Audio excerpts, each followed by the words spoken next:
नमस्कार दोस्तों, स्वागत है आपका। दोस्तों आइए देखते हैं फिजिक्स से संबंधित बहुत ही महत्वपूर्ण प्रश्न जो प्रत्येक एग्जाम की दृष्टि से बहुत महत्वपूर्ण है। एवं पहला प्रश्न यह है कि जब लाल, नीला एवं हरा प्रकाश का पुंज एक स्थान पर पड़ता है तब प्रकाश का रंग हो जाता है। ए लाल, बी बैगनी, सी काला या डी सफ़ेद। तो आंसर हो जाएगा डी सफ़ेद। और सबसे महत्वपूर्ण कि देखिए लाल, हरा एवं नीला इन्हीं तीन को प्राथमिक रंग कहते हैं। यह भी बहुत ही महत्वपूर्ण क्वेश्चन हो जाता है। नेक्स्ट क्वेश्चन है कि दीर्घ रेडियो तरंगें पृथ्वी के किस सतह से परावर्तित होती हैं। ए क्षोभ मंडल, बी समताप मंडल, सी मध्य मंडल या डी आयन मंडल। तो आंसर हो जाएगा डी आयन मंडल। आयन मंडल से दीर्घ रेडियो तरंगें परावर्तित होती हैं। नेक्स्ट क्वेश्चन है कि कौन सी तरंगें शून्य में संचरण नहीं कर सकती। ए प्रकाश, बी ऊष्मा, सी इलेक्ट्रोमैग्नेटिक या डी ध्वनि। तो आंसर हो जाएगा डी ध्वनि तरंगें शून्य में संचरण नहीं कर सकती। शून्य मतलब निर्वात, वैक्यूम। तो चूंकि देखिए चंद्रमा के वायुमंडल पर शून्य की स्थिति है, वैक्यूम है, इसलिए वहाँ ध्वनि तरंगें संचरण नहीं कर सकती। इसीलिए वहाँ पे दो व्यक्ति आपस में बातचीत नहीं कर सकते। नेक्स्ट क्वेश्चन है कि क्रिस्टल की संरचना जानने के लिए किसको प्रयोग में लाया जाता है। ए गामा किरणें, बी अल्ट्रावायलेट किरणें, सी दृश्य प्रकाश या डी एक्स किरणें। तो आंसर हो जाएगा एक्स किरणों की सहायता से क्रिस्टल की संरचना को हम जान सकते हैं। नेक्स्ट क्वेश्चन है कि एक राडार जो शत्रु के वायुयान की उपस्थिति का पता लगाता है प्रयोग करता है। ए प्रकाश तरंगें, बी रेडियो तरंगें, सी ध्वनि तरंगें या डी कर्णातीत तरंगें। तो आंसर हो जाएगा बी रेडियो तरंगों की सहायता से शत्रु के वायुयान का पता एक राडार आसानी से लगा सकता है। बी रेडियो तरंगें आंसर है। नेक्स्ट क्वेश्चन है कि किस तरंगों का प्रयोग रात्रि दृष्टि उपकरण में किया जाता है। ए रेडियो तरंग, बी सूक्ष्म तरंग, सी अवरक्त तरंग या डी उपर्युक्त में से कोई नहीं। तो आंसर हो जाएगा अवरक्त तरंग यानी कि इंफ्रारेड वेव्स का प्रयोग रात्रि दृष्टि उपकरण में किया जा सकता है, जिसमें मतलब रात में हम लोग देख सकते हैं। तो आंसर हो जाएगा सी अवरक्त तरंग। नेक्स्ट क्वेश्चन है कि दूर संचार के लिए प्रयुक्त तरंगे हैं। ए दृश्य प्रकाश, बी इंफ्रारेड, सी अल्ट्रावायलेट या डी माइक्रोवेव। तो आंसर हो जाएगा इसका डी माइक्रोवेव दूर संचार के लिए प्रयोग होता है। बहुत ही महत्वपूर्ण क्वेश्चन। नेक्स्ट क्वेश्चन है कि एफएम प्रसारण हेतु कितनी आवृत्ति बैंड का प्रयोग होता है। ए 108 से 128 मेगाहर्ट्ज़ के मध्य, बी 88 से 108 मेगाहर्ट्ज़ के मध्य, सी 55 से 88 मेगाहर्ट्ज़ के मध्य या डी 60 से 80 मेगाहर्ट्ज़ के मध्य। तो आंसर हो जाएगा इसका बी 88 से 108 मेगाहर्ट्ज़ के मध्य ये एफएम प्रसारण हेतु आवृत्ति का प्रयोग होता है। बहुत ही महत्वपूर्ण क्वेश्चन। नेक्स्ट क्वेश्चन है कि सीटी स्कैन में प्रयोग होता है। ए अवरक्त किरणें, बी पराश्रव्य किरणें, सी दृश्य प्रकाश या डी एक्स किरणें। तो आंसर हो जाएगा डी एक्स किरणों का प्रयोग सीटी स्कैन में किया जाता है। साथ ही देखिए एक्स किरणों का प्रयोग आंत के रोगों के निदान के लिए भी किया जाता है। आंत के रोगों के निदान के लिए भी किस किरणों का प्रयोग किया जाता है, एक्स किरणों का। नेक्स्ट क्वेश्चन है कि ध्वनि की चाल सबसे तेज किसमें होती है। ए इस्पात या बी जल, सी नाइट्रोजन या डी निर्वात। तो आंसर हो जाएगा इसका ए इस्पात में ध्वनि की चाल सबसे तेज होती है, उससे कम जल में होती है, उससे कम नाइट्रोजन में होती है, किंतु निर्वात में ध्वनि की चाल नहीं होती है।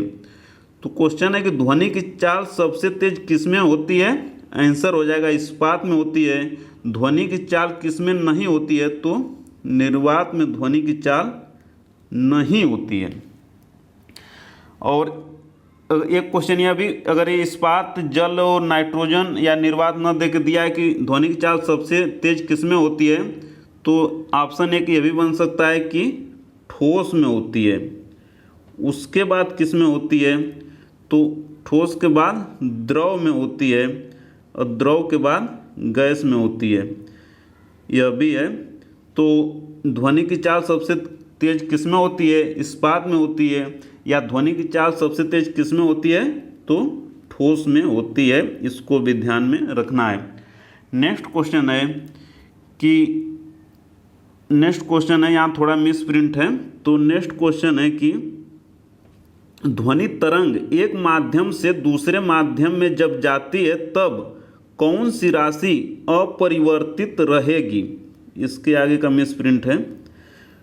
क्वेश्चन है कि ध्वनि तरंग जब एक माध्यम से दूसरे माध्यम में जाती है तब कौन सी राशि अपरिवर्तित रहेगी? ए चाल, बी तरंग दैर्ध्य, या सी आयाम, या डी आवृत्ति। तो आंसर हो जाएगा आवृत्ति। ध्वनि तरंग जब एक माध्यम से दूसरे माध्यम में जाती है तब आवृत्ति अपरिवर्तित रहेगी, किंतु चाल, तरंग दैर्ध्य एवं आयाम ये क्या होगा? परिवर्तित होगा। इसको भी ध्यान में रखना है। बहुत ही महत्वपूर्ण क्वेश्चन है दोस्तों। अब नेक्स्ट क्वेश्चन है कि पराश्रव्य ध्वनि तरंगों की आवृत्ति कितनी होती है? ए 20 हर्ट्ज से कम, बी 20 हर्ट्ज से 20,000 हर्ट्ज के मध्य, सी 20,000 हर्ट्ज से अधिक, या डी उपर्युक्त में से कोई नहीं। तो आंसर हो जाएगा इसका 20 हर्ट्ज से 20,000 हर्ट्ज के मध्य पराश्रव्य ध्वनि तरंगों की आवृत्ति होती है। नेक्स्ट क्वेश्चन है, किसमें पराश्रव्य ध्वनि का प्रयोग किया जाता है? ए ईसीजी, बी ईईजी, सी एक्सरे, या डी सोनोग्राफी। तो आंसर हो जाएगा सोनोग्राफी। सोनोग्राफी में पराश्रव्य ध्वनि का प्रयोग किया जाता है। सोनोग्राफी मतलब गर्भ में जब शिशु पल रहा होता है तो उसके स्वास्थ्य की जांच के लिए सोनोग्राफी का प्रयोग किया जाता है। नेक्स्ट क्वेश्चन है कि विश्व स्वास्थ्य संगठन के अनुसार एक नगर के लिए सुरक्षित ध्वनि प्रदूषण का स्तर है। ए 45 डेसिबल, बी 55 डेसिबल, सी 65 डेसिबल, या डी 85 डेसिबल। तो आंसर हो जाएगा ए 45 डेसिबल।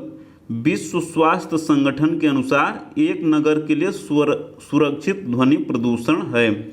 और देखिए 85 डेसिबल यानी कि 80 प्लस जब होता है, 80 प्लस डेसिबल जब होता है तो ये खतरनाक ध्वनि प्रदूषण में आ जाता है। खतरनाक ध्वनि प्रदूषण कितना होता है? 80 प्लस। नेक्स्ट क्वेश्चन है कि विद्युत चुंबकीय स्पेक्ट्रम में शामिल विभिन्न विकिरणों में सर्वाधिक तरंग दैर्ध्य यानी कि वेवलेंथ किसकी होती है? ए रेडियो तरंग, बी माइक्रोवेव, सी अवरक्त विकिरण, या डी दृश्य प्रकाश। तो आंसर हो जाएगा ए रेडियो तरंग। रेडियो तरंग की सर्वाधिक तरंग दैर्ध्य वेवलेंथ होती है। इसके बाद उससे कम किसकी होती है? माइक्रोवेव की, उससे कम अवरक्त विकिरण की, और उससे कम दृश्य प्रकाश की। इसके बाद इसमें 5वें नंबर पे आ जाता है परावैगनी विकिरण। 6ठे नंबर पे आ जाएगा एक्स किरणें, एक्स रेज या एक्स किरणें। और 7वें नंबर पर आ जाएगा गामा किरणें। इन सभी तथ्यों को ध्यान रखना है। तो आंसर हो जाएगा इसका ए, रेडियो तरंग, रेडियो तरंग। नेक्स्ट क्वेश्चन है कि टीवी रिमोट कंट्रोल में सामान्यतः उपयोग में ली जाने वाली तरंगें होती हैं। ए, एक्स किरणें, बी, पराबैंगनी किरणें, सी, अवरक्त किरणें, या डी, गामा किरणें। तो आंसर हो जाएगा इसका सी, अवरक्त किरणों का प्रयोग किस में होता है? टीवी रिमोट कंट्रोल में। अब लेकिन इस समय रेडियो तरंगों का भी प्रयोग होने लगा है। तो अगर अवरक्त किरणें न दिया और रेडियो तरंगें दे दिया तो ये भी सही हो जाएगा, लेकिन सामान्यतः अवरक्त किरणों का प्रयोग होता है टीवी रिमोट कंट्रोल में। नेक्स्ट क्वेश्चन है कि टेलीविज़न प्रसारण में श्रव्य संकेतों को प्रेषित करने के लिए किस तकनीक का प्रयोग किया जाता है? ए, आयाम मांडुलन, बी, आवृत्ति मांडुलन, सी, स्पंद संकेत आरोहण, या डी, समय विस्तार गुणन। तो आंसर हो जाएगा इसका बी, आवृत्ति मांडुलन। आवृत्ति मांडुलन का प्रयोग श्रव्य संकेतों में किया जाता है। किंतु अगर दृश्य का पूछ दे, दृश्य का, तो दृश्य संकेतों के लिए किसका प्रयोग होता है? यह भी क्वेश्चन एक बार पूछा है। तो दृश्य संकेतों के लिए प्रयोग होता है आयाम मांडुलन का।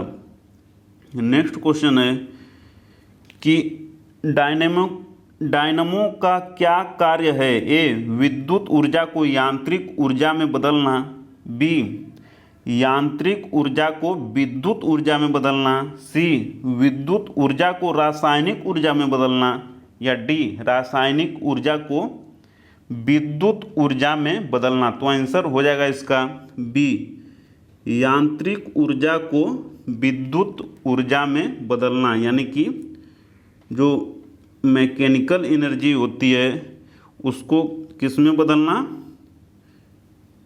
इलेक्ट्रिक एनर्जी में बदलना। तो आंसर हो जाएगा बी, यांत्रिक ऊर्जा को विद्युत ऊर्जा में बदलना डायनमो का कार्य है। नेक्स्ट क्वेश्चन है कि टरबाइन व डायनमो से बिजली प्राप्त करने में किस ऊर्जा को विद्युत ऊर्जा में परिवर्तित करते हैं? ए, रासायनिक ऊर्जा, बी, मैग्नेटिक ऊर्जा, सी, मैकेनिकल ऊर्जा, या डी, सौर ऊर्जा। तो आंसर हो जाएगा सी, मैकेनिकल ऊर्जा का प्रयोग टरबाइन व डायनमो से बिजली प्राप्त करने में किया जाता है, मैकेनिकल ऊर्जा।